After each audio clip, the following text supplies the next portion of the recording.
Well, thank you for joining us for this conversation. My next guest is someone I've always wanted to speak to. I was thrilled when I heard she'd agreed to speak with me. I'm extremely pleased to introduce to you today Ambassador Nirupama Rao, a woman I've personally looked up to for a very, very long time. And this is a conversation that I am very proud to host. To give you a background of why this conversation is such a big deal at this point, let me introduce the guest first.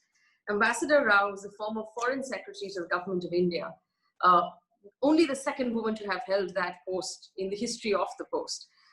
She's an expert on Sino-India relationships. She has, in fact, literally sat at the table of these discussions between India and China from nearly back in 1988, where she was part of the team that accompanied Rajiv Gandhi when he visited Beijing back in 1988.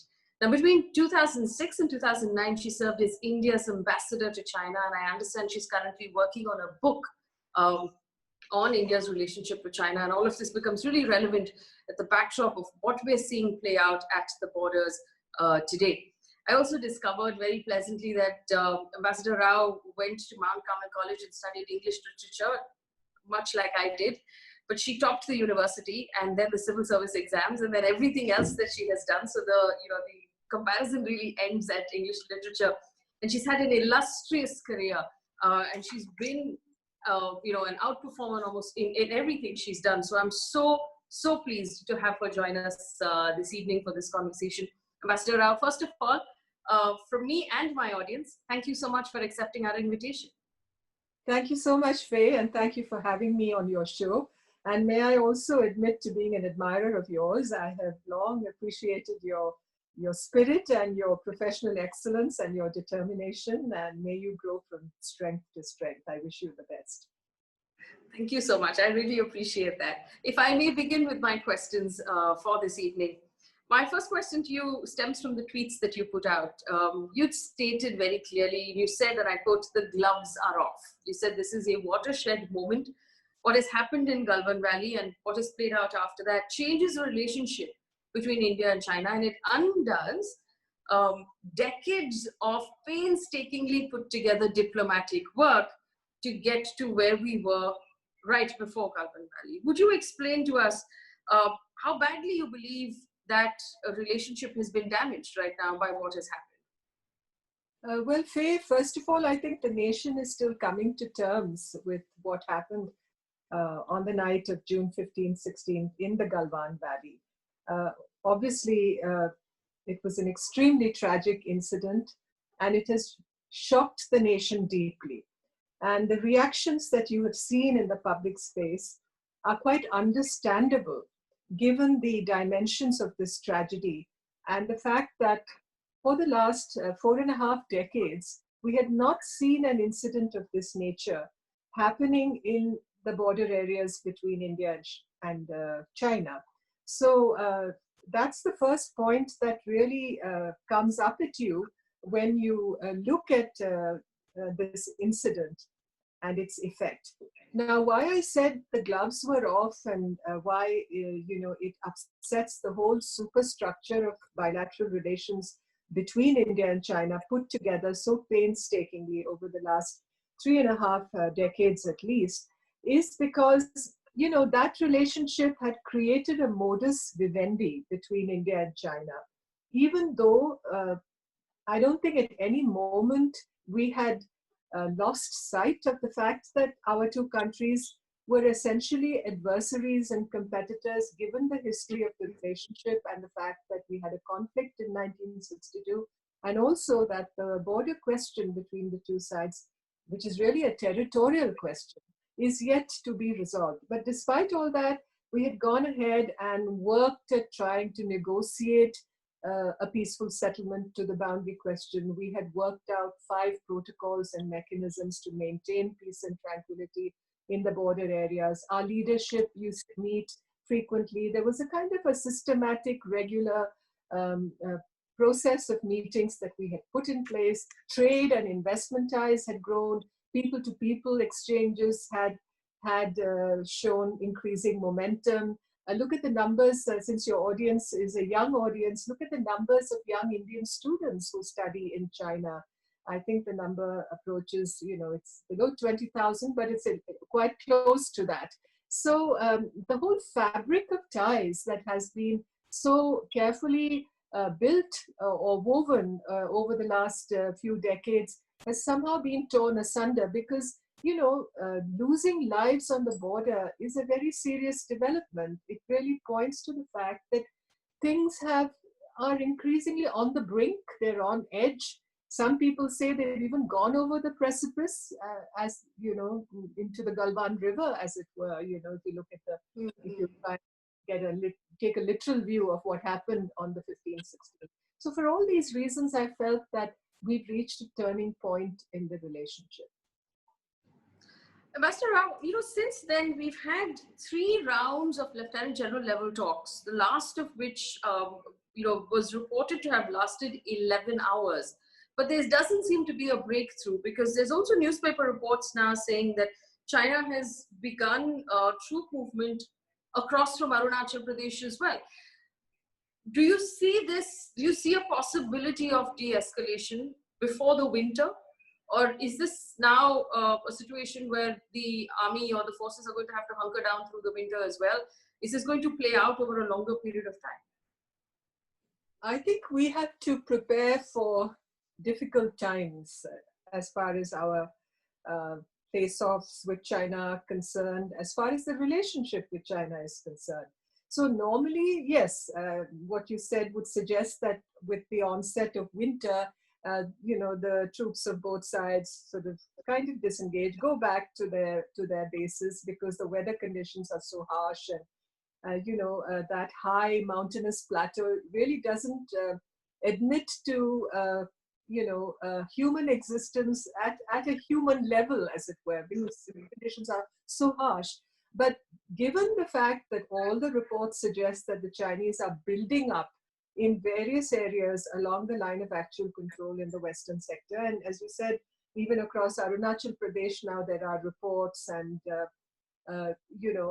across the Sikkim border, you've seen in northern Sikkim at Nakula, where the confrontation, where the face-off continues, according to reports that I've heard. So we have to prepare as if, this situation is going to drag on indefinitely, unless, of course, and until the diplomatic efforts that we have launched through the coordination and consultation mechanism that we have for border affairs at the levels of the foreign ministries of the two countries, as also the contact and communication between the army level personnel, which, as mentioned, is going on. If that does succeed and there is an agreement to disengage, it should not just be in the Galwan Valley, but it also has to cover all these troublesome points that have, popped up all along the line of actual control. So, it's, I hate to sound gloomy, I hate to sound, like a prophetess of doom, but we have to prepare, I think, for the worst. We've had the PLA, the Chinese army, claim that India has crossed over the LAC, violated commitments. In the latest reports, again, that came out just this morning, it says that across the Pangong Lake, they've actually put up boards claiming territory. What is your interpretation of these statements and the communication coming out of the PLA? Well, the communication coming out of the PLA, both at the theatre command level, at the headquarter level in Beijing, and also at the foreign ministry level, at the government level, seems to be, it's been very terse, it's been rather condensed, but it's been uniform. Across the board, they're saying that it's the Indian side that has altered the status quo, the Indian side has come into the Chinese side of the LAC, so they're continuing to maintain that line. But if you go by all the data and the information that we have that has been accumulated over the years, starting from 1960, when we had the official talks between the governments of India and the PRC, the People's Republic of China, the Chinese side did give out information about where, for instance, in the Galwan Valley, their claim line, they call it the claim line, because as you know, there's a difference between what China claims and what India claims as their area. So the Chinese claim line, they gave out certain coordinates, which are far to the east of where they are today in the Galwan Valley. You know what I mean? So if you visualize a map and you know, look at where the Chinese are today, in 1960, when they gave that description was to the east of where they are today, which means that they were like 3-4 kilometers inwards on the Chinese side of where they are today. So it's clear that they have mounted an offensive, if I may call it that, to enforce their presence in areas where they never were before.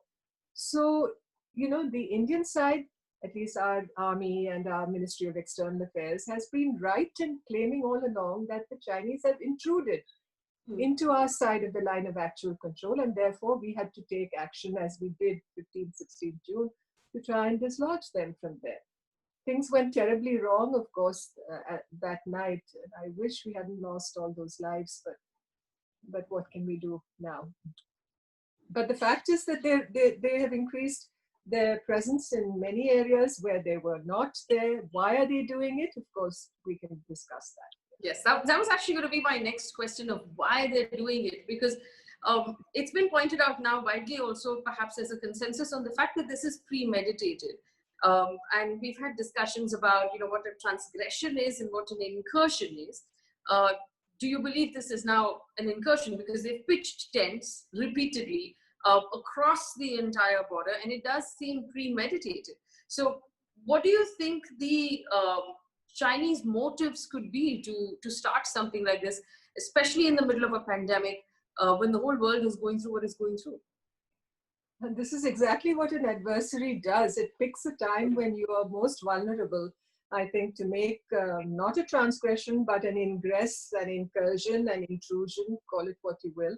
But they've come into our territory, and there's no two opinions about that. Why have they done it? Yes, they picked a time during the coronavirus pandemic when they know that we are preoccupied internally, that we have, you know, challenges to deal with as far as the pandemic is concerned. On the economic front, also, you know, there are recessional trends that, you know, we have to contend with. Apart from that, many analysts have pointed to the Jammu and Kashmir reorganization of last year, of August 2019, with the revocation of Article 370, and the fact that the Chinese lost no time in protesting very vociferously about the decision we took.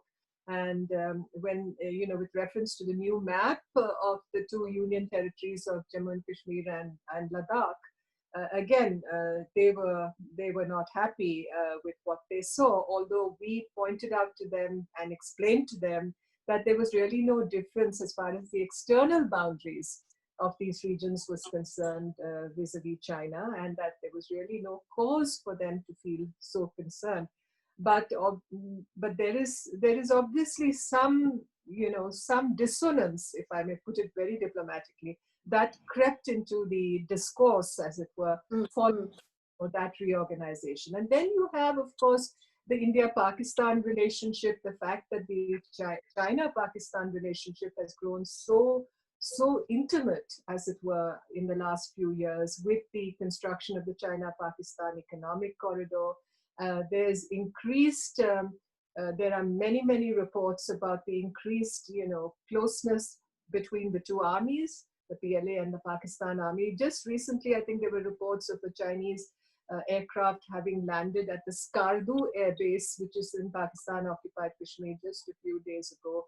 All this points to the fact that, you know, it's as if a new front, I quote, unquote, the joint front between Pakistan and China, staring us in the face. I'm not saying that it's actually opening up, because you don't know how things, what developments, you know, will take place and what course these developments will take. We don't know as yet. We shouldn't, you know, presume too much.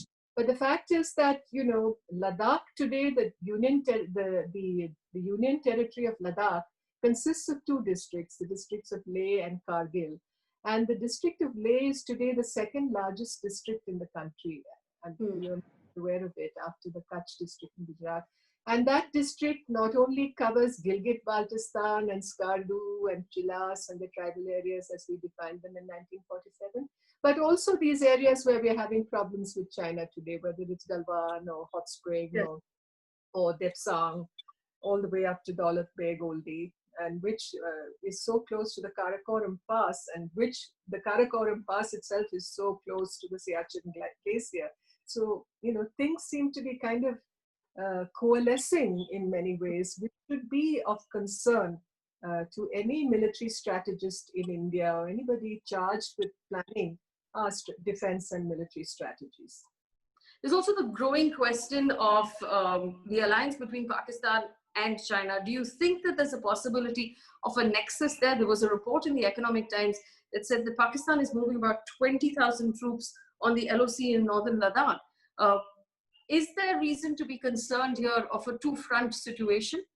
Yes, this also ties into what I said earlier about, the Chinese aircraft movements over Pakistan-occupied Kashmir, and the fact that there have been many reports for the last few years that Chinese armed forces are present in the areas where the China-Pakistan economic corridor is being constructed, especially in the Gilgit-Baltistan areas, in the northern parts, of Pakistan-occupied Kashmir.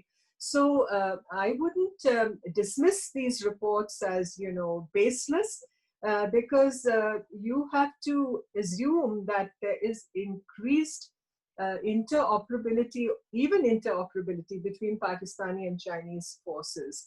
And I'm not saying that if there is increased armed engagement across the line of actual control with China involving our troops, that immediately the Pakistan front will open up too, and you never know what will happen. I don't think we should, be unduly sort of weighed down by that factor. Although we should be cognizant of it, and our military strategy should take into account when we plan what future steps we take. We shouldn't disregard that set of options or possibilities or scenarios completely. So what I'm saying is our planners should be completely aware. They should take that 360-degree view at the moment. We can't afford to compartmentalize anymore, I feel. You compartmentalizing then brings us to the question of the trade and the economic relationship that we have with China. We have imports coming in. We have very many exports going out from India. Our pharma sector, our power generation and transmission sector, the startup sector that's received a lot of funds from China, mobile technology, 5G, there are many, many things that are linked. How would you rate India's response in terms of banning the apps that happened 2 days ago, the 59 apps that were banned by India? And how do we reconcile the economic relationship with our need for national security? See, national security should trump everything, but nationalism need not trump everything. I'm drawing a distinction between these two. When it comes to national security, obviously there are areas where you want to keep the Chinese out. For instance, critical infrastructure. You mentioned telecom, 4G, 5G, infrastructure in border areas, or infrastructure in very sensitive areas, railways, transportation, where the national interest is involved totally. I think we have to be very, very clear-eyed and very future-oriented and far-seeing and strategically minded about the decisions we take, particularly since, our relationship has now, as I said, reached a turning point. Now, where the apps are concerned, well, the explanation given was that, sensitive data is being transmitted to Chinese, servers, and we can't afford this. Whatever we do, I'm sure the government takes these decisions after due weightage and calculation. But whatever we do, it's a very serious situation that we face, and obviously we have to take some steps and devise a strategy that takes care of this crisis that we're facing with China. But in this context, I've always felt that we need to take a whole of sector approach. Now we have to take an approach as far as the military front is concerned. We have to take an approach as far as the defense and security fronts are concerned. We have to take an approach as far as trade and investment is concerned. And we have to take into account what we are hearing from the people also, you know, all the concern. But whatever we do, I think we should take decisions which allow for inputs from all these sectors together. Because, you know, you can't just, as I said, compartmentalize what you do in trade and investment and then, you know, do what you do in defense and military. I think we need to take decisions very, very carefully now without, you know, any knee-jerk movements. It's very, very important. And that's why I said where critical infrastructure and national security are concerned, yes, we need to do it. In case of imports that we don't need from the Chinese, cut down on those imports, source them from somewhere else. They may be a little more expensive. At the same time, promote the Prime Minister's self-reliance, Atmanirbharta strategy, go vocal for local or whatever, you know, the slogan is. Do that, but let it all be balanced together, because it's going to take a little time. For all these years, you know, we imported so much from China that our own industries kind of withered on the vine, as it were. It's not just that in America, globalization caused so much problems. In our case, Sinicization, as it were, of our trade caused so much problems for us. Our medium and small scale industries also were badly affected. So, you know, what you see, the situation was about 30 years ago, where we were doing a lot of these things. Today, many of those industries have closed their shutters, and which is such a national tragedy. So we need to reverse all that. And then there's the whole scenario of the cost of doing business in India, the ease of doing business in India. How do you get more investment? How do you make it more friendly? How do you make land, capital availability, logistics, the regulatory environment? How do you make that more conducive to transform the business environment? So there's a lot to be done. I'm afraid for the last few years, we really didn't plan, I believe, to take into account what an adverse transformation in relations with China would entail for the national machinery, as it were, for our state capacity to deal with this. We had to build that state capacity, you know. So we obviously all these steps need to be taken, and we have to deny, as I said, Chinese investment in telecom and in government tenders, for instance. You know, you don't have to get Chinese coming in there in the sensitive sectors, and build, at least to start with, actively self-reliance in such areas as active pharmaceutical ingredients which go into the pharma industry, in computer chips, in solar panels, in electronic components, as many analysts have pointed out. This is not just my thoughts that I'm giving, but this is what experts in the field are also saying. So effectively, you're saying that it is important for us to be independent from China, but we have to, over a period of time, build that independence. It's not something that can happen overnight, and it's likely to, if it does happen overnight, it's likely to do more damage to us than good. Well, you know, in some areas, yes. In some areas, no. In some areas, we'll be able to cope. So that's why I think we need to be, our primary challenge now is the situation we face on the border. I think that's the primary challenge. And how do we, you know, we have certain constraints vis-a-vis China. Now, given those constraints, how do we leverage the assets that we have? We have assets. We have our friends, we have our partners in the region, we have the United States. We have our intrinsic strengths internally within the country that we can muster at this point of time. So let's take a holistic view. And that's why, you know, the government has to really, I think, work overtime on this to craft that strategy. Ambassador Rao, what do you believe right now that strategy would be? Because like has been pointed out in one webinar by you yourself, where you said that China is violating its own claim lines. So obviously this is an adversary who's not playing by any rule book. It does whatever it pleases. So in that scenario, how would our diplomatic team deal with it? How does our military strategy deal with it? How does our strat communication deal with an adversary who does whatever it pleases? So what could possibly be the options on the ground? Well, on the ground, first of all, I think we need to push that diplomatic process and military process to try and see that the Chinese disengage, go back from these areas. Even if they say, okay, they say this is their land or this is their claim, let's put that aside for the moment. The first priority is to reduce tension. It is important that thing of the Galwan is repeated. We cannot really see a further loss of life, and need to take, and that process has begun. It seems to be ongoing. Nobody has abandoned it. I hope that it is able to achieve some satisfactory progress. At the same time, I think we should be prepared, as I said, given the fact that the Chinese have amassed their forces in these areas. We have to also prepare to see what our strategy is. It's not a question of us, just saying we will oppose them wherever they are. What is the we have? I'm sure our army and our defense forces and our experts are working at this. The government is seized of this, but we have to prepare, because what happened in 1962, you're too young and you were not even born at that time, but you have to remember that we never expected that scale and intensity of Chinese assault on us at that time.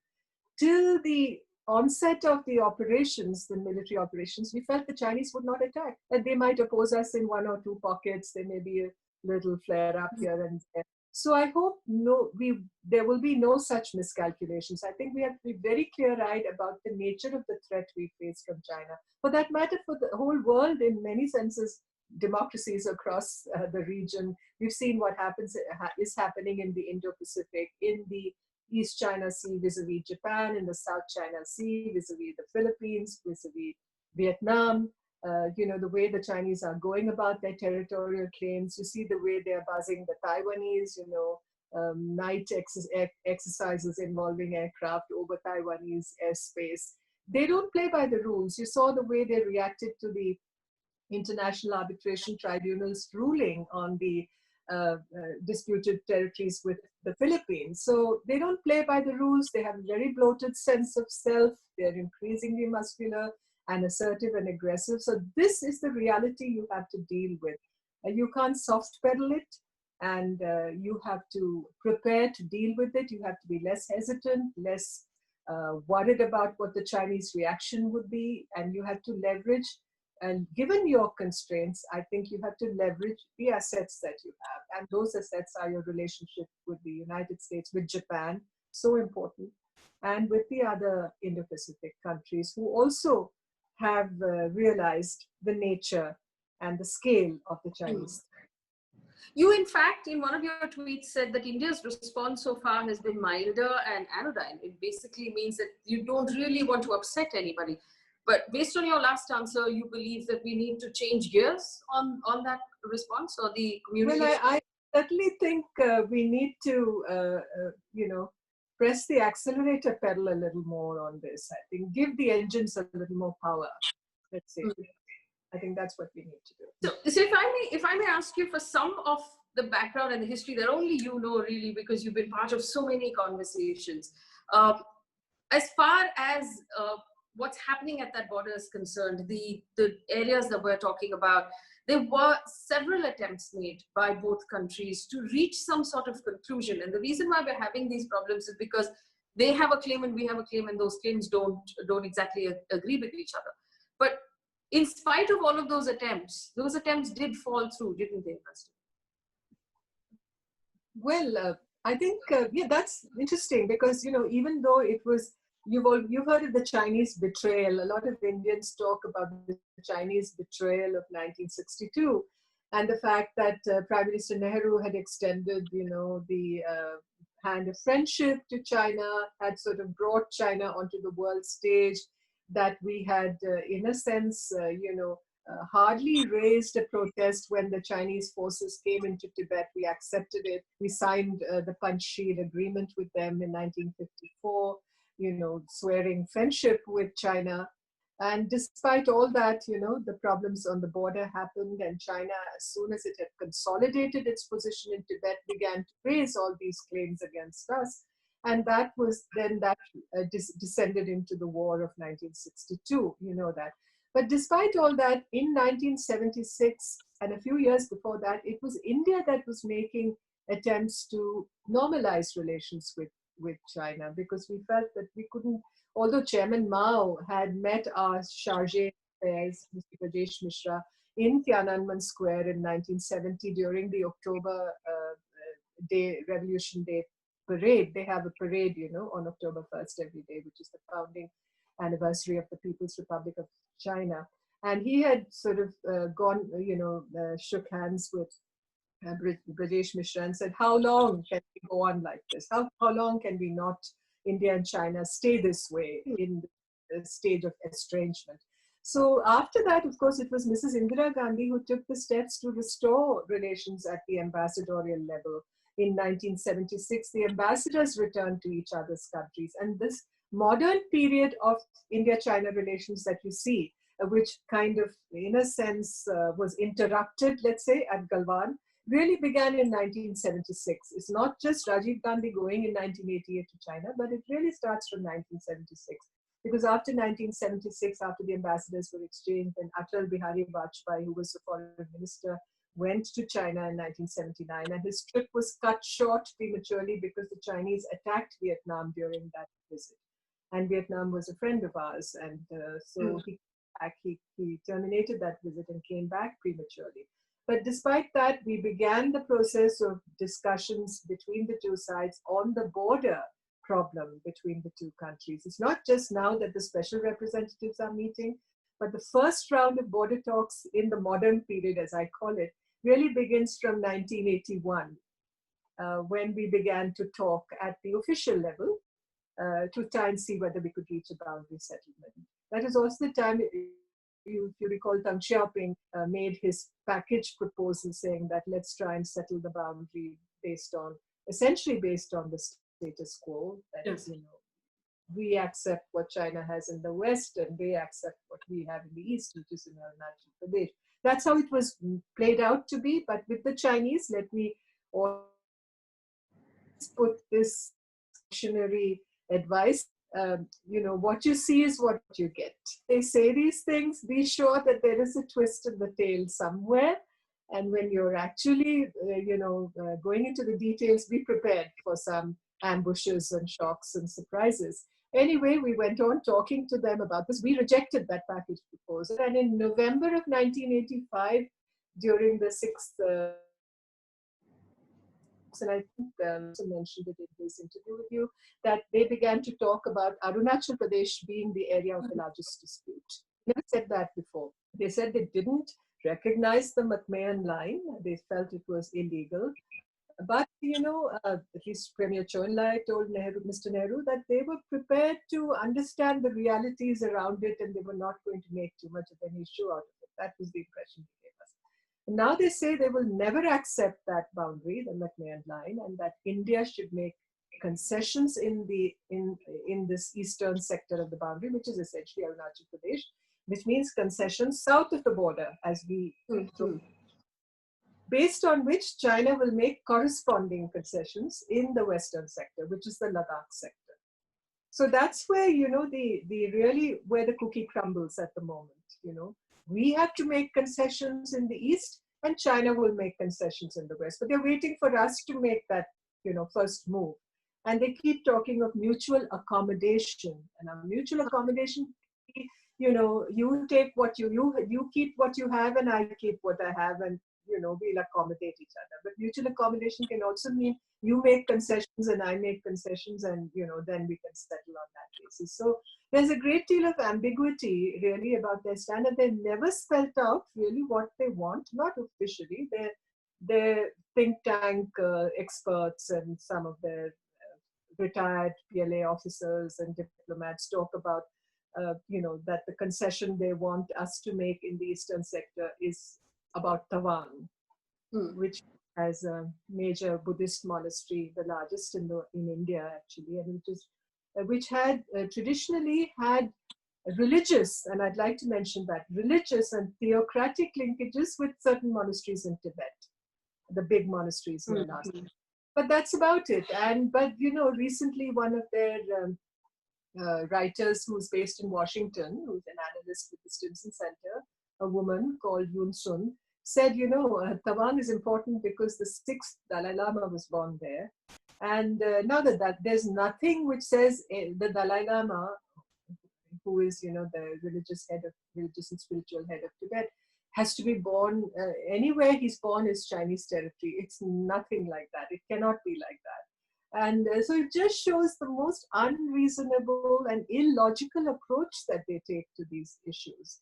And it's a logic that they will apply only to themselves. It can never apply to anybody else. So it's really a logic with Chinese characteristics, as it were. So you see, these are the problems that we have, the historical problems that we have, apart from what they're doing along the line of actual control.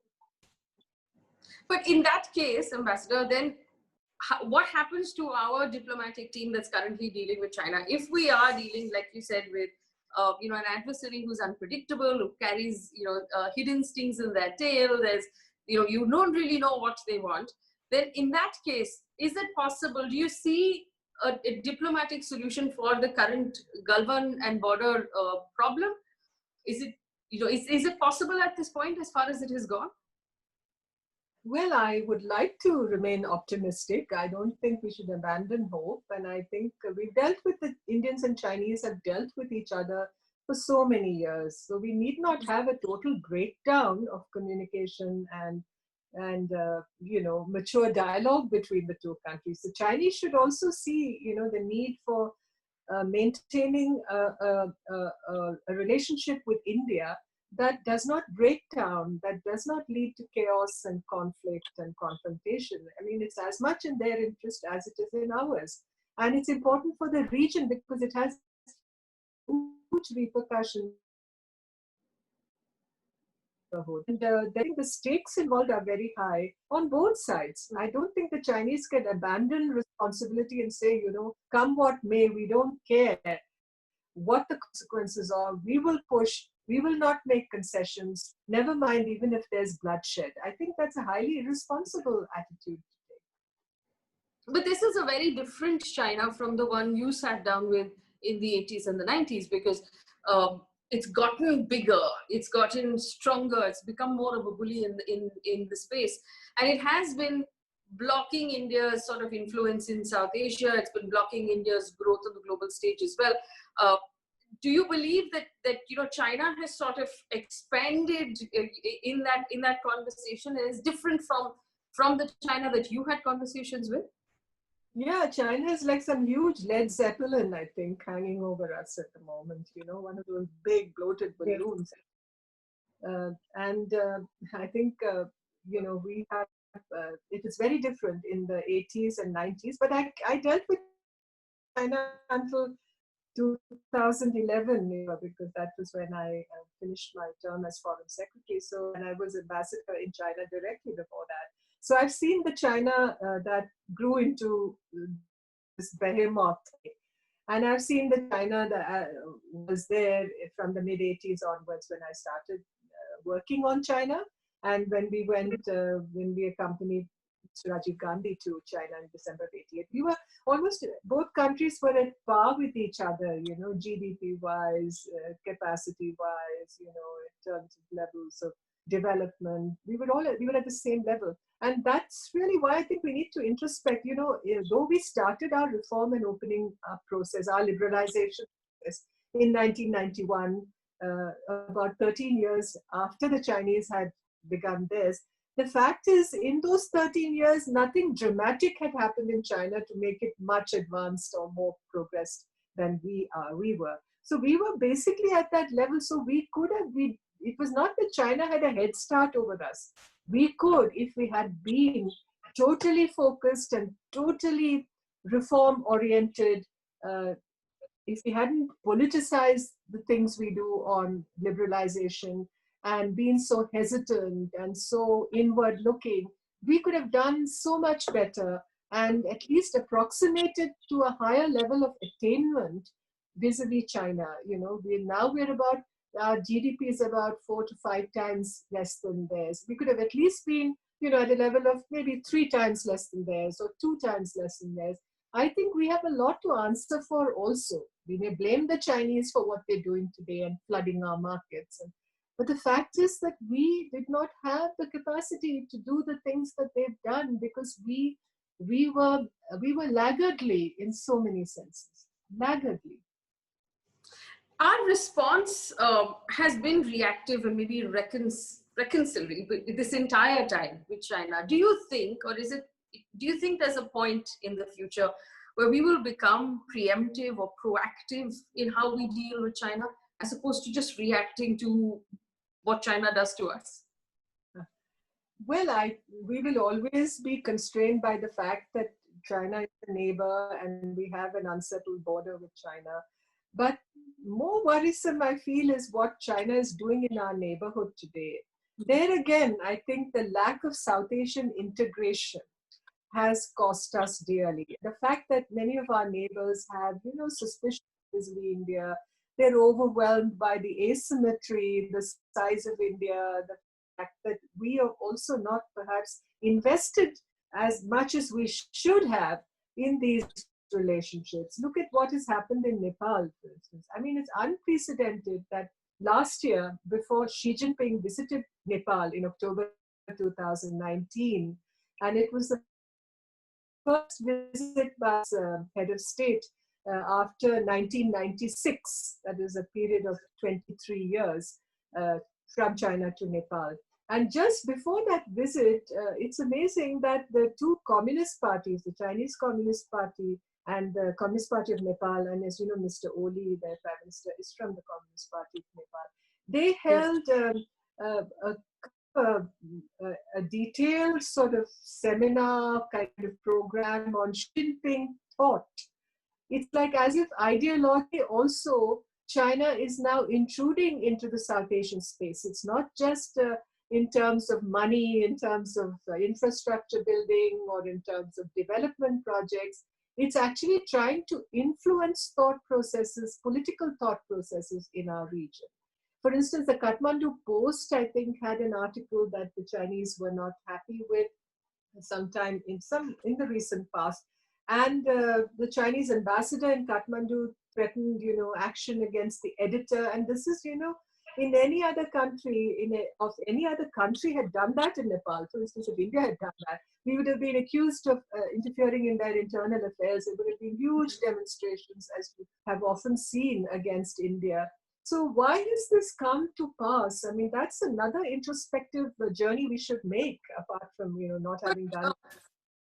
Before that introspective journey, Ambassador, when we consider now simply geographically Pakistan and then China and then Nepal, how worried are you about that situation on our entire northern border?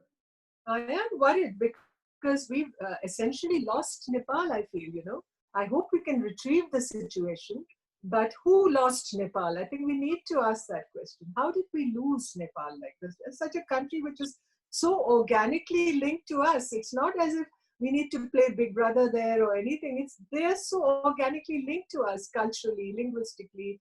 The open border that we have, the fact that millions of Nepalese work in India, the fact that our army chief is a general of the Nepalese army, as their army chief is a general of our army. So why did this have to come to pass this way? Did we neglect that relationship, or were we too, you know, over-imposing in some areas that we kind of, you know, alienated some sections of Nepalese decision-making, political apparatus? All these things, questions I think we need to. You know, and the other thing is we've become a little too inward looking. I mean, I feel foreign policy cannot be dictated by the domestic gallery. I don't think it can be dictated by the domestic gallery or the TRPs on television shows. It cannot. You have to take decisions quietly and very deliberately, and then you can explain it. And that's what strategic communication is all about. Then you explain it to the people. The people will understand. The people. I have great faith in the common sense of our people. You know, they're very down to earth, rational. reasonable people. That's us, you know, we are like that. And we've become this, we morphed into this kind of, I don't know, an entity that seems so different from what we really are. Does Bangladesh cause you concern post the NRC and some of the comments that were made? There was, there was some prickly sort of feelings that happened on the other side of that border as well. Have we managed to bring Bangladesh back onto our side? Is that also a cause for concern? I think our relations with Bangladesh have been in a fairly good place in the last few years, and there's been a lot of cooperation. We've settled our boundary problems with Bangladesh, and connectivity has improved. The whole, all the blocked, kind of conduits that had been blocked over the years are slowly opening up. Well, there've been a little few wrinkles, yes, over the CA and other, but I don't think these are overarching factors. Basically, I think with Bangladesh, we've done pretty well, I think, on that relationship. Even with Sri Lanka, although the Chinese have kind of swarmed into that island in droves over the last few years, but the links with Sri Lanka have not been weakened. I wouldn't say they've been. I'm more worried about what's happening in Nepal.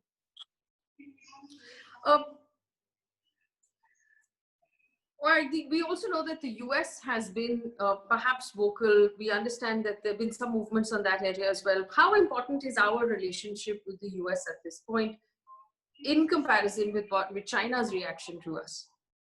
Well, I think the relationship with the United States is the leading foreign policy relationship that we have today, or foreign relations relationship that we have today.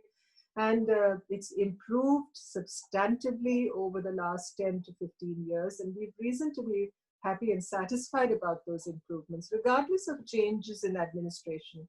When President Trump came to power, people thought, we don't know what the future will hold. But, he and Mr. Modi have established a good equation. We've had a few hiccups over trade and, the GSP issue, but by and large, on the military security front, on our collaboration in many, many more areas of mutual benefit, I think the record has been certainly progressive and very, very positive. And the whole Indo-Pacific strategy, the conceptualization of a free and open Indo-Pacific, the designation of an Indo-Pacific command, naval command by the United States, and the fact that we, the United States, Australia, and Japan are working together in concert within the quadrilateral security dialogue after, it had sort of tempered down 2007 for a certain interregnum up to 2017. For a decade, we hadn't done anything, but today we're doing more on that front.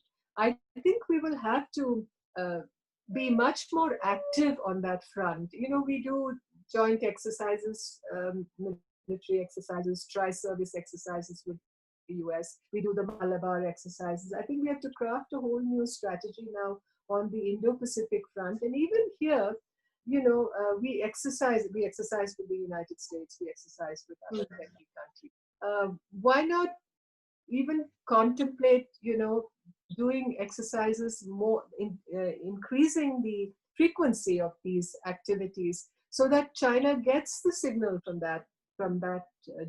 those developments that in isolated today in challenging or dealing with the challenge of China. Even if the military equipment, building up our preparedness to deal with China with the help of these countries, I think is also extremely important.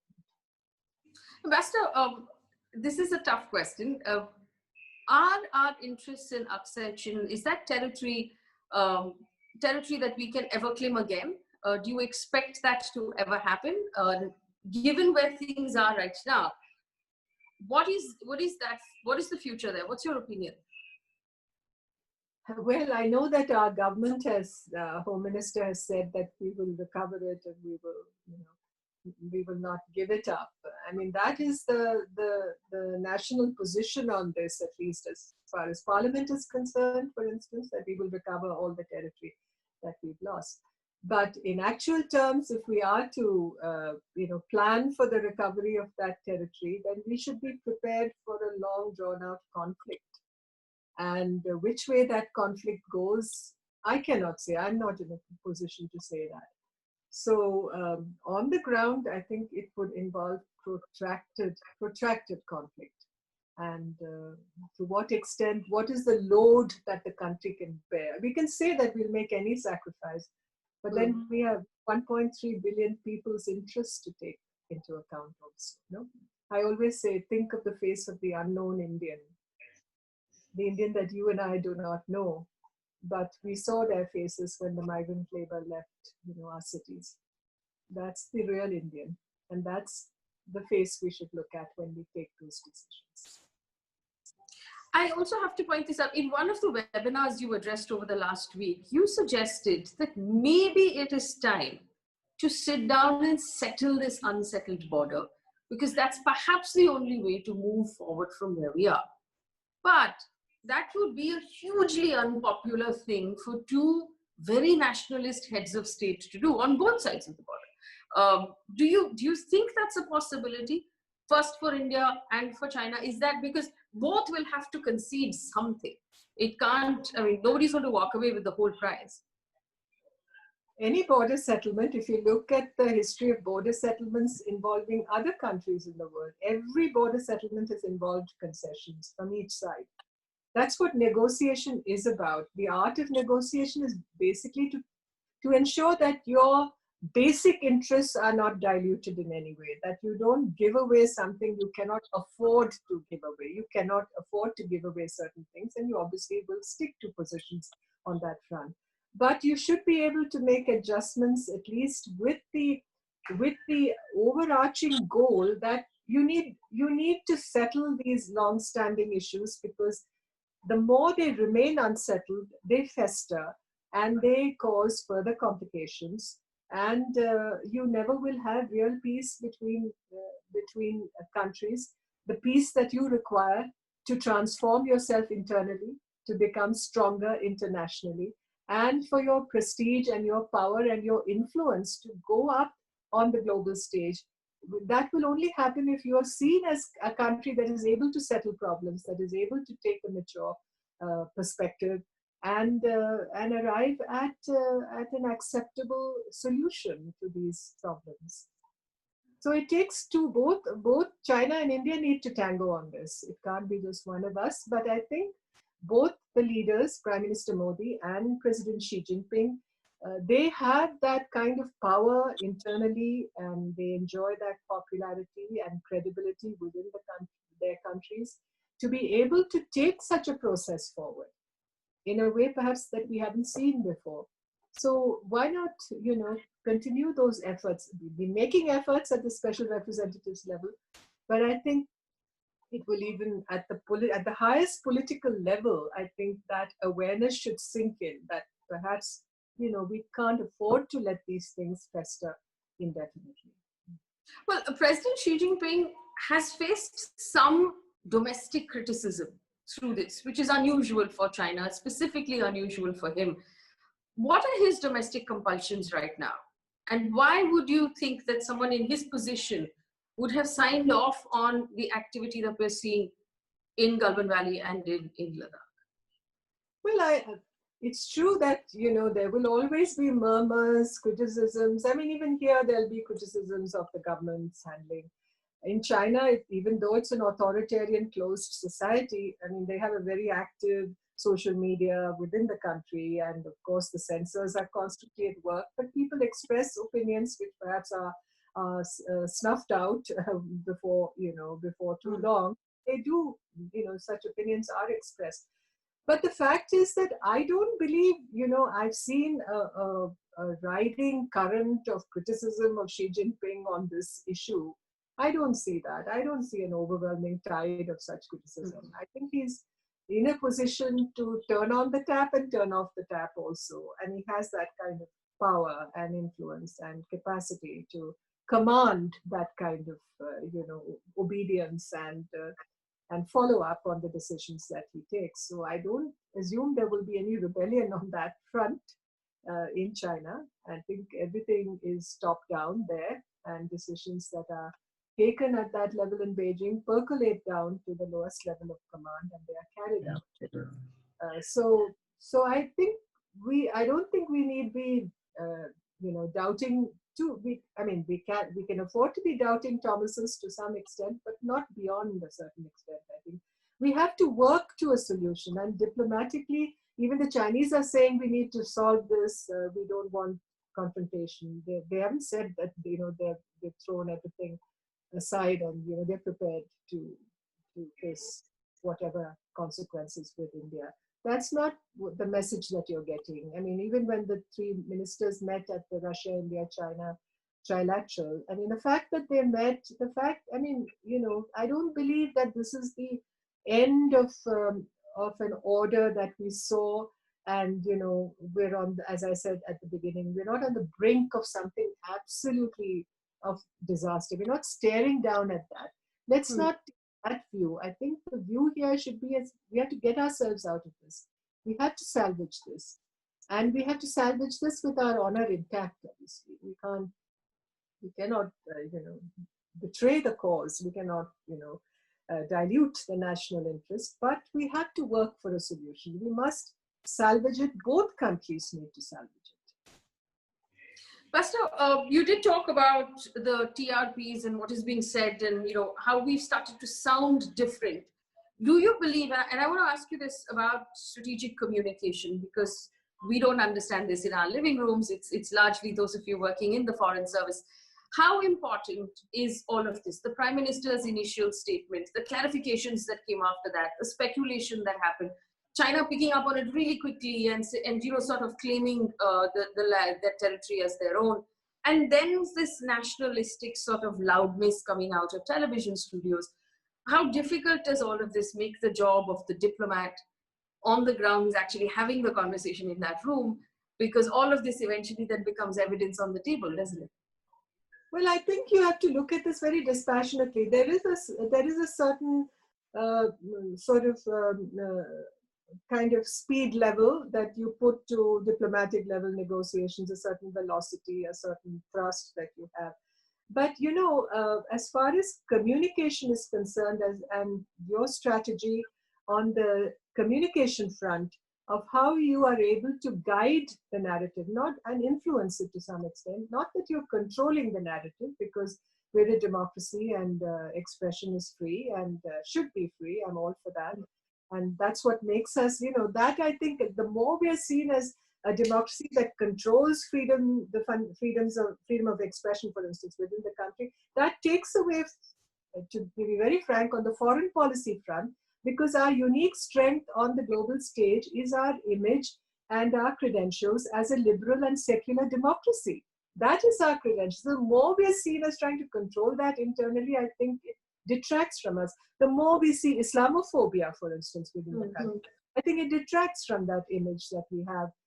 Our credentials, all the credentials we built up globally all these years. So when it comes to communication, I don't see why we couldn't have guided the narrative a little more astutely, deftly, nimbly than we have, frankly, so far. Because I think the statements coming out from government have been very they haven't been regular. There hasn't been a regular stream of communication that is able to zone in whenever there is something that is false news, or that is, which is hyping up something which is perhaps doesn't need that kind of hyping up.